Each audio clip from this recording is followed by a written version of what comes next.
So hello everyone, you are most welcome in the next video of the vocab series. So let's begin today's video, hoping that you all are well and are doing well. So पहला word है आज हमारे पास assiduous. Assiduous का मतलब होता है showing great care, effort and persistence in work, मतलब hard working आप बोल सकते हो। तो assiduous का मतलब होता है मेहनती। तो सिनोनिम्स देख लीजिए, डिलीजेंट, इंडस्ट्रियस, शेड्यूलस। तो गाइस इन सभी का मतलब होता है मेहनती। एंटोनियम्स हो जाएंगे negligent, careless, indolent. Next word है हमारे पास पर्स्पिकेशियस। पर्स्पिकेशियस का मतलब होता है having a sharp mind, able to understand things quickly. तो सतर्क आप बोल सकते, जो किसी बात के प्रति शीघ्र प्रतिक्रिया देता है। तो ऐसे व्यक्ति को क्या बोलते हैं? तो ऐसे व्यक्ति को बोलते हैं पर्स्पिकेशियस।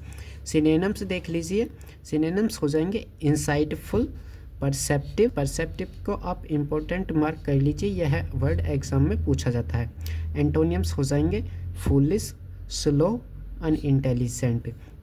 नेक्स्ट थर्ड वर्ड देख लीजिए इम्पैकेबल। तो इम्पैकेबल का मतलब होता है परफेक्ट विदाउट एनी फॉल्ट और एरर, मतलब दोष रहित आप बोल सकते हैं। सिनोनिम्स हो जाएंगे फ्लॉलेस, फॉल्टलेस और परफेक्ट। तो इन सभी का मतलब होता है इम्पैकेबल यानी दोष रहित। एंटोनियम्स क्या हो जाएंगे? तो एंटोनियम्स हो जाएंगे इम्परफेक्ट, डिफेक्टिव, फ्लॉड। तो इन सभी का मतलब होता है दोषपूर्ण।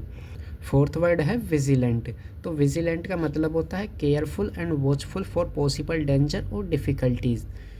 ये तो सतर्क या फिर सचेत आप बोल सकते। तो विजिलेंट होता है ऐसा व्यक्ति जो किसी कार्य को करने से पहले ही उसकी पॉसिबिलिटीज़ का अनुमान लगा लेता है कि इसका पॉसिबल डेंजर क्या हो सकता है। तो सिनोनिम्स देख लीजिए वॉचफुल, अलर्ट, अटेंटिव। तो इन सभी का मतलब होता है सतर्क या फिर सचेत। एंटोनियम्स क्या हो जाएंगे? एंटोनियम्स हो जाएंगे नेग्लिजेंट, इनअटेंटिव और अनअवेयर। आगे फिफ्थ वर्ड देखिए, तो फिफ्थ वर्ड है इम्पैक्यूनियस। तो इम्पैक्यूनियस का मतलब होता है हैविंग लिटिल और नो मनी यानी पुअर। तो इसका मतलब होता है निर्धन। तो सिनोनिम्स हो जाएंगे पेनीलेस, पुअर, डेस्टिट्यूट। तो गाइस यहाँ पर आप डेस्टिट्यूट को भी स्टार मार्क कर लीजिए, यह वर्ड एग्जाम में मैनी टाइम्स पूछा जाता है। तो एंटोनियम्स हो जाएंगे वेल्दी, एफ्लुएंट और प्रोस्पिरस। प्रोस्पिरस को भी आप यहाँ पर इम्पोर्टेंट मार्क कर लीजिए। तो चलिए अब वन वर्ड सब्सटीट्यूशन देख लेते हैं। और गाइस आज के ये वन वर्ड सब्सटीट्यूशन सभी के सभी बहुत इंपॉर्टेंट हैं, जो रिसेंटली ही किसी ना किसी एग्ज़ाम में पूछे गए हैं। तो फर्स्ट हो जाएगा ए वर्ड और phrase that read the same backwards and forwards.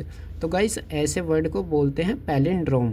Guys जैसे कि यहाँ पर मैंने एक नाम लिखा नमन, तो गाइस आप इसे इधर से भी पढ़ लीजिए या फिर इधर से पढ़ लीजिए, यह दोनों तरफ से नमन ही पढ़ा जाएगा। तो इस टाइप के वर्ड को बोलते हैं पैलिंड्रोम। या फिर पैलिंड्रोम कोई फ्रेज भी हो सकती है, जैसे 1 by 1 पेजेस आफ्टर पेजेस। तो गाइस इस टाइप के सभी फ्रेजेस भी पैलिंड्रोम कहलाते हैं।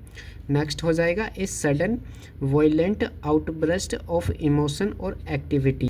तो जब कोई अचानक आक्रामक तरीके से अपने इमोशंस और एक्टिविटी को बाहर निकालता है तो उसे बोला जाता है एपोप्लेक्सी।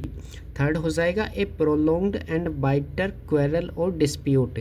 तो इसे बोलते हैं फ्यूड, यानी ऐसा झगड़ा जो काफ़ी लंबे समय से चला आ रहा है। फोर्थ हो जाएगा a specialist in the study of insects.